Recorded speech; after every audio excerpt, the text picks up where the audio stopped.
What's up, V fam? Welcome to the VShred VIP program. I'm Coach Dennis, one of the many coaches here in the VShred VIP department.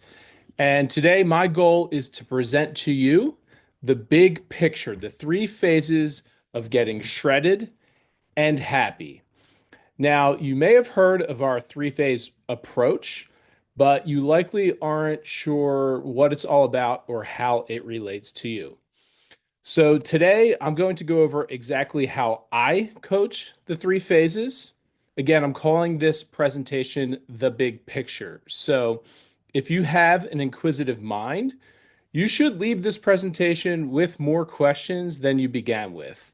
Not because you will be unclear of the three phases, but because you will be curious to the details that go into the three phases, how you're actually going to do it boots on the ground.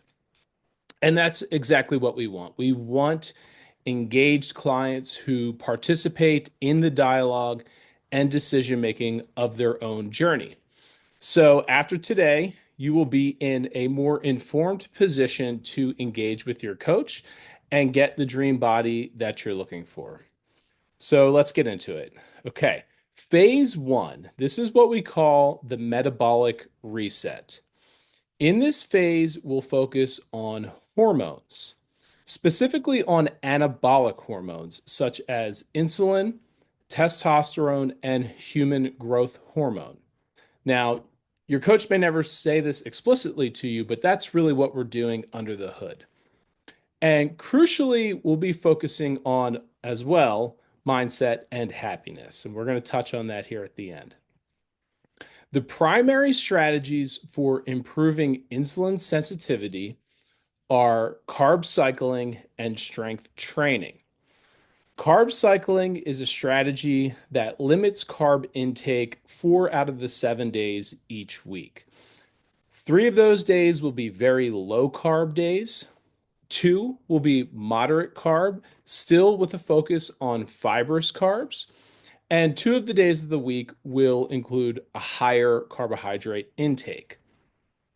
With the overall restriction of carbohydrate, we train the body to use fat for fuel, and your cells become more insulin sensitive. Essentially, you become better at utilizing the nutrients that you take in for fuel. In addition, when pairing this strategy with resistance training, we put our dietary carbs to good use. Aside from the brain, the muscles are the most carb hungry organ in the body. This is partly why two high carb days per week are necessary, as we do need to refuel our proverbial gas tank periodically to ensure that you make great progress with your workouts.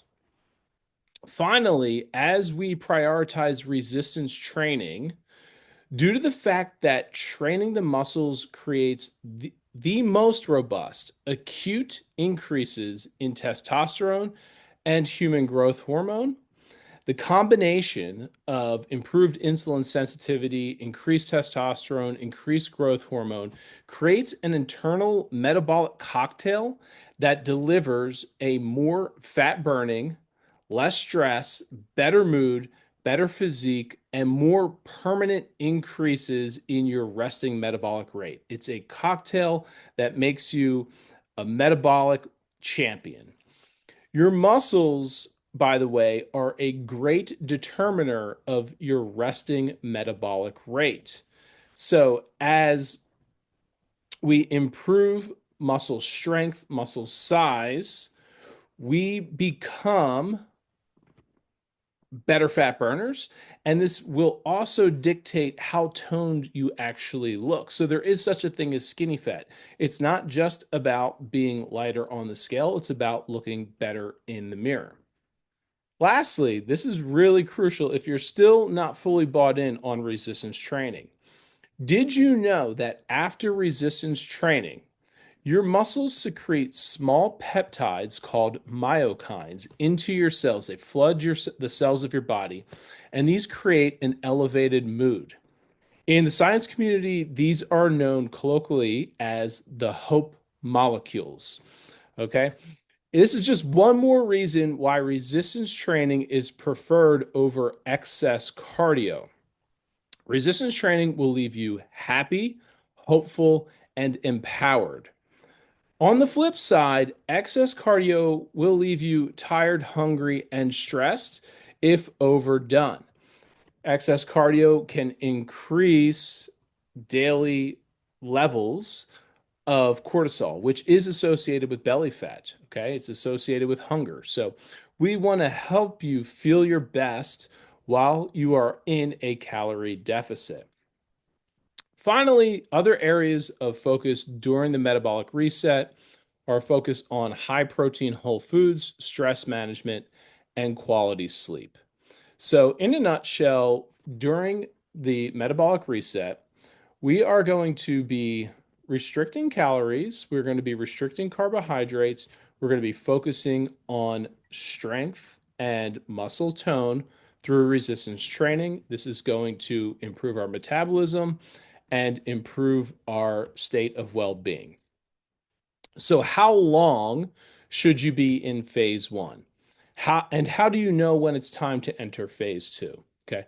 Durations are all independent for each individual, and a lot of it depends on your starting point. So, how much fat you have to lose in the first place.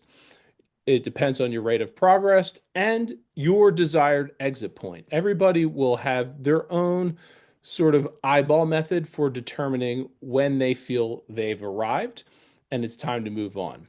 Everyone is different, but if you're asking for specific details, an ideal target for men is achieving anywhere from 10 to 17% body fat, and for women, anywhere from 14 to 24% body fat. At these levels of body fat, you are going to look really good and you're going to feel really good. There's plenty of scales that estimate this value for you for body fat, or even some $10 calipers can help you measure these at home. This is something you can discuss with your coach. Lastly, you can simply use the eyeball method. If you like what you see in the mirror, then it's time to move on to phase two. So, what is phase two? Phase two is where we begin the reverse diet. In phase one, we were in a caloric deficit. In phase two, the primary focus is in maintaining the physique that we've achieved while now really revving up the metabolism and lifestyle fitness. Now that your hormones are balanced from phase one, you are a much more efficient fuel burner. In this phase, we can slowly begin to eat more and move more each day as a result of your increased energy and metabolism. The exact details of how many calories to add will be a decision between you and your coach, but generally, we add calories slowly, an extra 100 calories per day for a few weeks at a time, slowly building that up and up until we find sort of the tipping point. In conjunction with these extra calories intake, dietary calories, we're also looking to move more in non-exercise activities. So more daily steps, more time outside doing the things you love, gardening, mowing the lawn, whatever the case may be, going to the park with the kids, taking that newfound energy that we've cultivated in phase one and putting it out into the world to be a better version of us.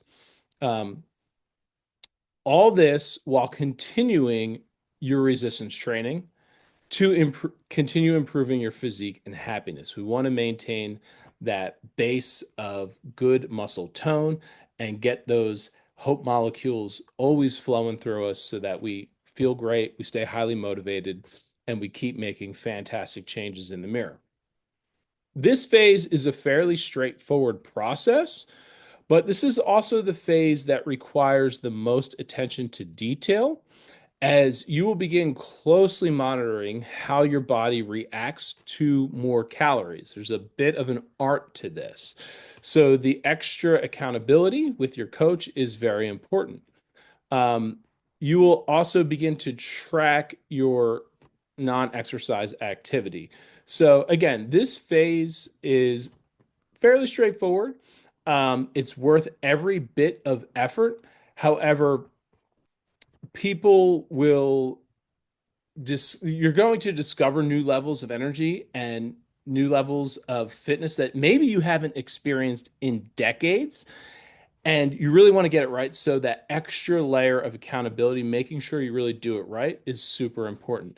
But again, this is the phase where you may, through the extra calories, through the extra movement, you may achieve a level of well-being that you forgot was even possible. Okay.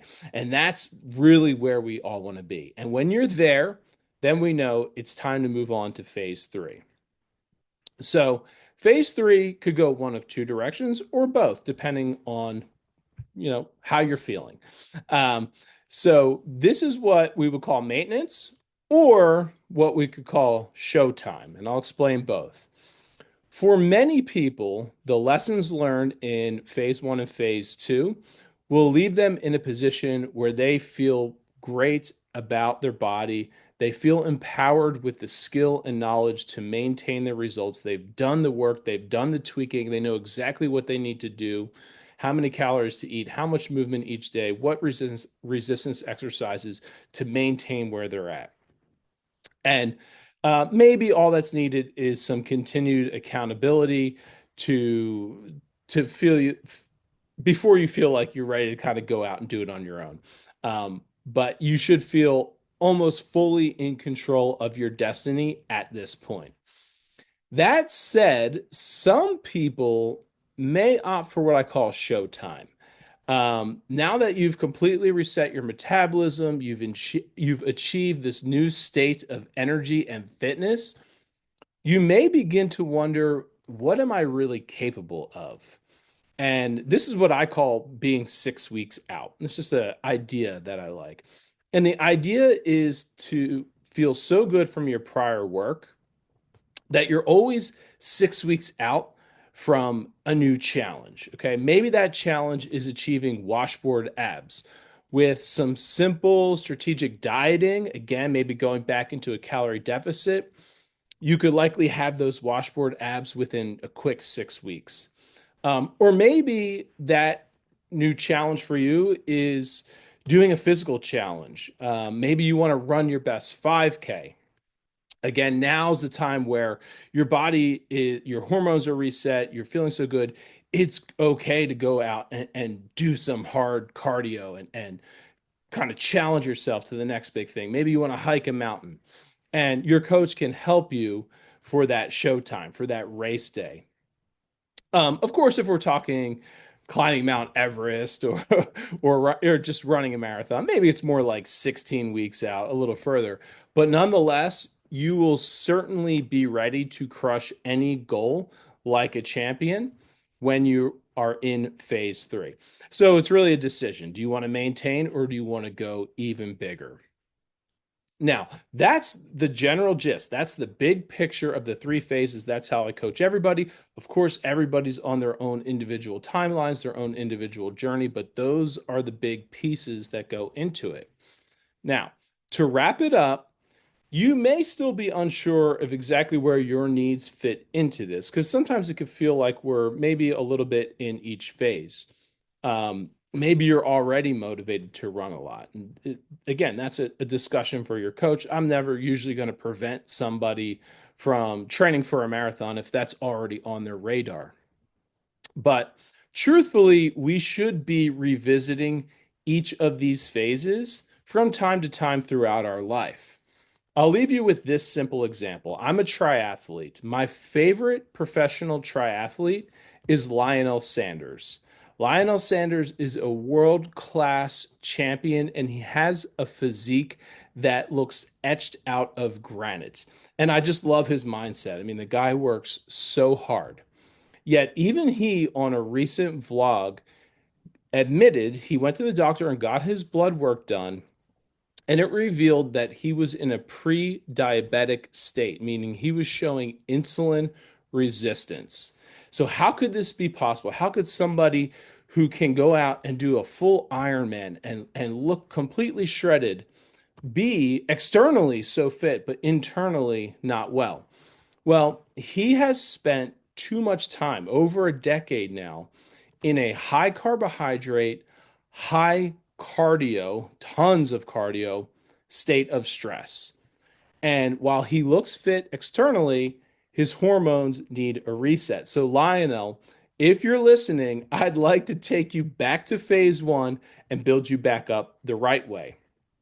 So, that's it. So, each of us at some point needs to go through the phases to fully reset the metabolism. And that's what this whole metabolic reset is about. These are the phases of getting shredded and happy. That's the big picture. Now, the details will be between you and your coach going forward. I look forward and wish you all the best of luck in your journey. Here's to health, happiness, and shreddedness. That's all I got. Coach Dennis, out.